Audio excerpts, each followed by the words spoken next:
ওয়ালা ইয়াগফিরুয যুনুবা ইল্লা আনতা, আপনি ছাড়া আর কেউ গুনাহ ক্ষমা করে না। ফাগফিরলি, সুতরাং আমাকে ক্ষমা করে দিন। ওয়ারহামনি, আমার উপর রহম করুন। ইন্নাকা আনতাল গফুরুর রহিম, আপনি সবচেয়ে বড় ক্ষমাশীল এবং সবচেয়ে বড় দয়ালু। আমিন আমরা জুড়ে বলবো না আস্তে বলবো, এটা নিয়ে অনেক ঝামেলা দেশের মধ্যে।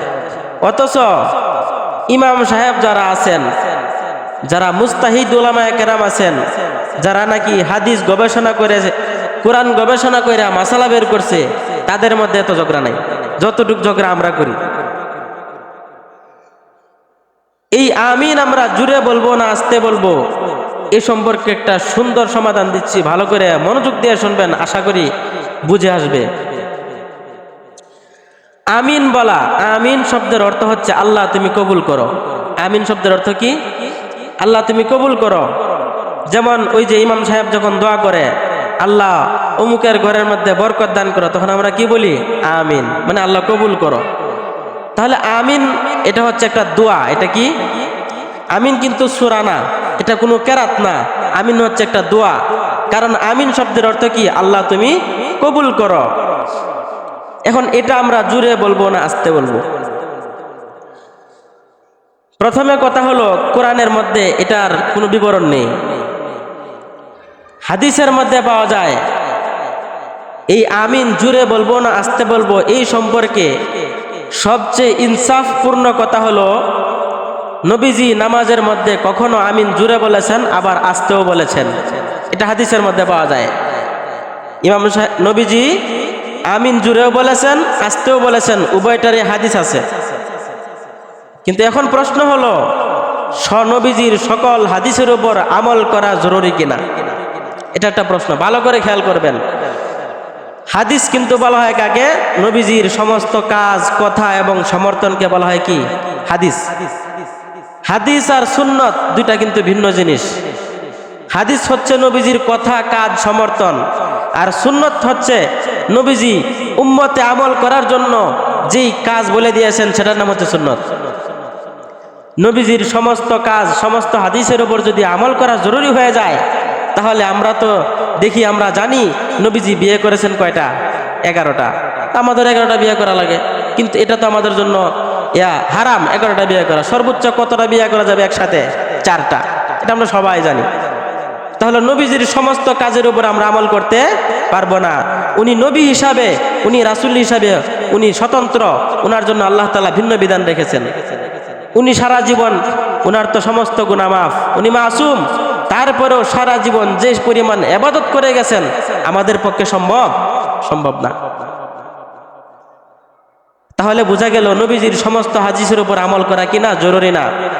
যদি জরুরি হইতো তাহলে তিরমিজি শরীফের প্রথম দিকে একটা হাদিস আছে, সমস্ত হাদিসের কিতাবে রয়েছে, আন্নান নাবিয়্যা সাল্লাল্লাহু আলাইহি ওয়াসাল্লাম আতা সুবাতাতা কওম ফাবালা কাইমান।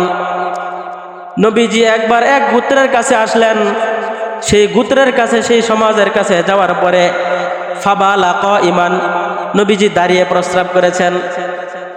এখন যদি নবীজির সমস্ত হাদিসের উপর আমল করা জরুরি হয়ে যায়, তাহলে তো আমাদেরও দাঁড়িয়ে প্রস্রাব করতে হবে না? দাঁড়িয়ে প্রস্রাব করতে হবে আমাদেরও। অথচ দাঁড়িয়ে প্রস্রাব করা হারাম নাকি হালাল? হারাম। দাঁড়িয়ে প্রস্রাব করা হারাম, নিষেধ। কুকুরের স্বভাব হচ্ছে দাঁড়িয়ে প্রস্রাব করা। বিভিন্ন জীবজন্তুর আমল হচ্ছে, তাদের স্বভাব হচ্ছে দাঁড়িয়ে প্রস্রাব করা। কোনো মানুষের স্বভাব এটা হতে পারে না।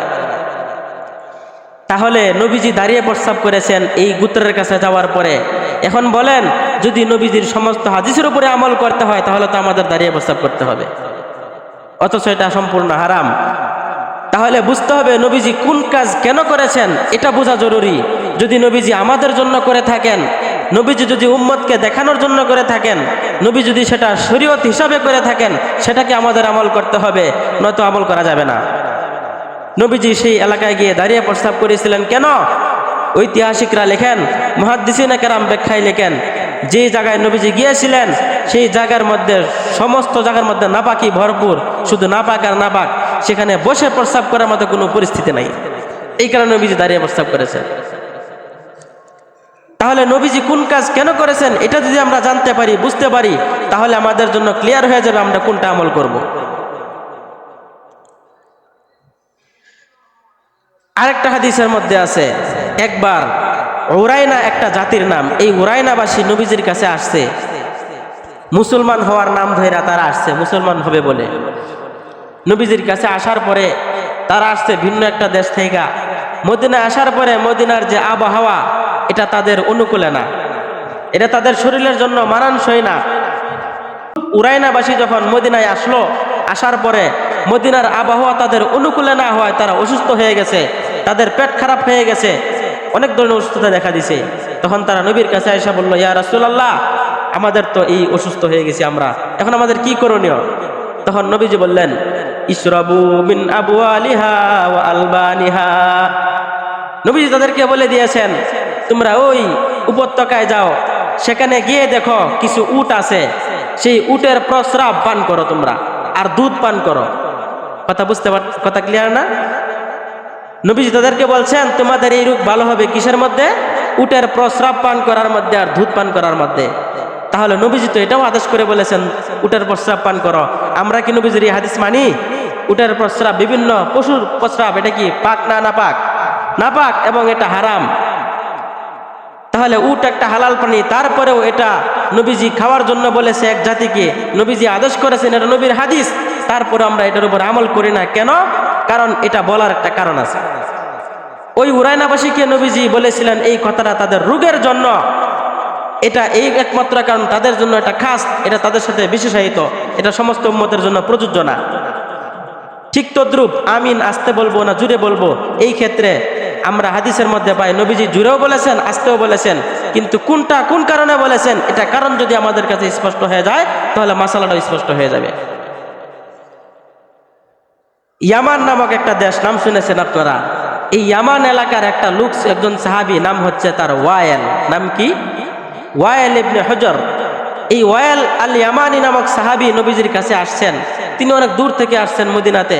নবীজির কাছে আসার পরে নবীজিকে বললেন, ইয়া রাসূলুল্লাহ, আপনি আমাকে নামাজ শিক্ষা দেন।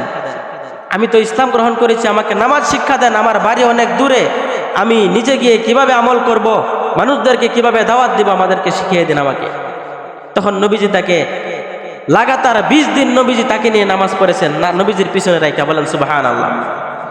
20 দিন পর্যন্ত নবীজি তাকে নিয়ে নামাজ পড়েছেন, যেন সে পরিপূর্ণভাবে নামাজটা শিখে যায় এবং নিজ এলাকায় গিয়ে যেন প্রচার করতে পারে, দাওয়াত দিতে পারে। এই ওয়াইল নামক সাহাবী তিনি বর্ণনা করেন যে 20 দিন আমি নবীজির পিছনে নামাজ পড়েছিলাম, সেই 20 দিনে কত ওয়াক্ত নামাজ হয়?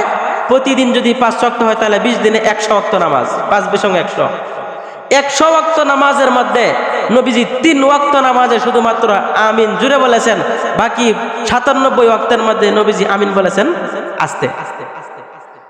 তিনি এই কথার বর্ণনা শেষ করতে গিয়ে শেষে বলেন, নবীজি যে 3 দিন 3 ওয়াক্তের মধ্যে যে নবীজি জুড়ে আমিন বলেছেন, এটা কেন?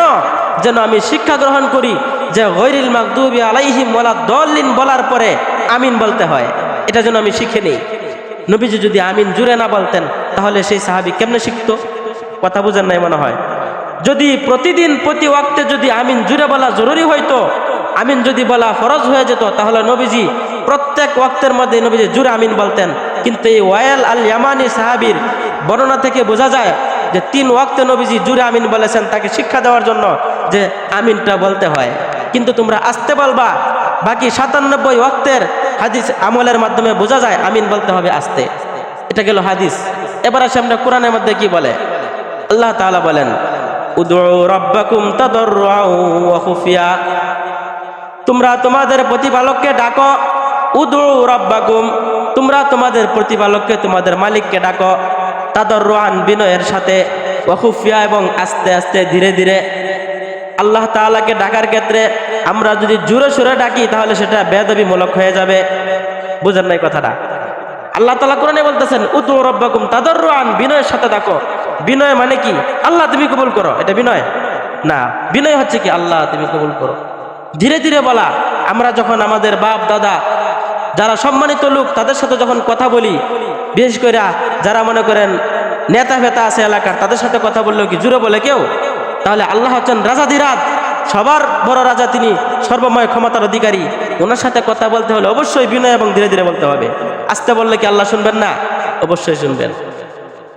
তাহলে আমরা এখান থেকে এটাই পেলাম যে আমিন কিভাবে বলবো, আমরা আস্তে বলবো, ধীরে বলবো, এটাই সর্বোত্তম সুন্নত, এটাই সর্বোত্তম আমল। এত ঝগড়া করার প্রয়োজন নাই। প্রয়োজন আপনি আমিন না বলেন, তারপর ওটা নিয়ে ঝগড়া করার দরকার নাই। কারণ আমিন না বললে নামাজ হবে না, এই কথা কোথাও নাই। আমিন না বললেও নামাজ হবে, বললেও নামাজ হবে, আস্তে বললেও হবে, জোরে বললেও হবে। উত্তম হচ্ছে আস্তে বলা। কারণ এটা দেশ, এই যে বাংলাদেশ, এটা হচ্ছে হানাফি মাযহাবের অধ্যুষিত দেশ। এই এলাকায় সবাই ধীরে ধীরে পড়ে। এখন দুই একজন মানুষ যারা বিদেশ সৌদি আরব গিয়েছে, তারা রিয়াল কামানোর জন্য, টাকা পয়সা কামানোর জন্য গেছে, ওখান থেকে তারা মাসাল আমদানি করে, আমিন জুড়ে বলতে হবে। আর 18-20 বছর পর্যন্ত উলামায়ে কেরাম পয়রা, তারা হাদিস বুঝে না, তারা মাসালা বুঝে না, তারা আমিন আস্তে বলে। কথা বুঝতেছেন তো? তাহলে আমরা আস্তে বলবো, এটাই হচ্ছে সর্বোত্তম সুন্নত, এটাই সর্বোত্তম আমল। আরেকটা লজিক যুক্তি দিয়ে বোঝায় আপনাদেরকে। এটা আমার যুক্তি না, এটা মুহাদ্দিসিনে কেরাম, ফুকাহা কেরামদের যুক্তি। আমিন শব্দের অর্থ কি বলেছিলাম? আল্লাহ তুমি কবুল করো। আমিন শব্দের অর্থ আল্লাহ তুমি কবুল করো। এটা একটা দোয়া। নামাজের মধ্যে এরকম অনেক দোয়া আছে। যেমন কথার কথা আল্লাহু আকবার বলে নামাজ যখন আমরা শুরু করি, তখন আমরা সানা পড়ি, সুবহানাকাল্লাহুম্মা ওয়া বিহামদিকা। এটা একটা দোয়া, এটা একটা তাসবিহ। ঠিক তদ্রূপ আমরা যখন রুকুতে যাই, রুকুতে যাওয়ার পরে সুবহান রাব্বিয়াল আযীম 3 বার পড়ি, এটা একটা দোয়া, এটা একটা তাসবিহ। আবার আমরা যখন সিজদাতে যাই, সুবহান রাব্বিয়াল আ'লা পড়ি, এটাও একটা দোয়া, এটা একটা তাসবিহ। আবার যখন আমরা তাশাহুদ পড়ি, তাশাহুদ তো বুঝেন, আত-তাহিয়াতু লিল্লাহ, এটা হচ্ছে একটা দোয়া, এটা পরিপূর্ণ একটা দোয়া। এটার অর্থ আমি পরে বলবো, সময় কম এখন। এরপরে দুরূদ পড়ি, দুরূদের পরে আমরা দোয়া সূরা পড়ি না, আল্লাহুম্মা ইন্নী যালামতু নাফসি যুলমান কাসীরা। হে আল্লাহ, আমি আমার উপরে অনেক জুলুম করেছি। ওয়ালা ইয়াগফিরুয যুনুবা ইল্লা আনতা, আপনি ছাড়া আর কেউ গুনাহ ক্ষমা করে না। ফাগফিরলি, সুতরাং আমাকে ক্ষমা করে দিন। ওয়ারহামনি, আমার উপর রহম করুন। ইন্নাকা আনতাল গফুরুর রহিম, আপনি সবচেয়ে বড় ক্ষমাশীল এবং সবচেয়ে বড় দয়ালু। এই যে এটা কি দোয়া না? তাহলে দোয়া মাসুরা আমরা দোয়া, এটাও দোয়া। এবার দেখেন, শুধু আমিন বাদে যত নামাজের দোয়া আছে, সমস্ত দোয়া আমরা আস্তে বলি না জোরে বলি? আস্তে বলি। দোয়া মাসুরা কেউ জোরে পড়ে নামাজের মধ্যে? জোরে পড়ে না। তাহলে নামাজের মধ্যে আমিন ছাড়া সমস্ত দোয়া আমরা আস্তে পড়ি, শুধুমাত্র আমিনকে নিয়ে কেন এত ঝগড়া কেন করবো? আমরা এটা আস্তে বলি। যুক্তির দাবি তো এটাই, সমস্ত দোয়া আমরা যেভাবে পড়বো, আমিন আমরা এভাবেই করবো। কথা তো বুঝতেছেন নাকি?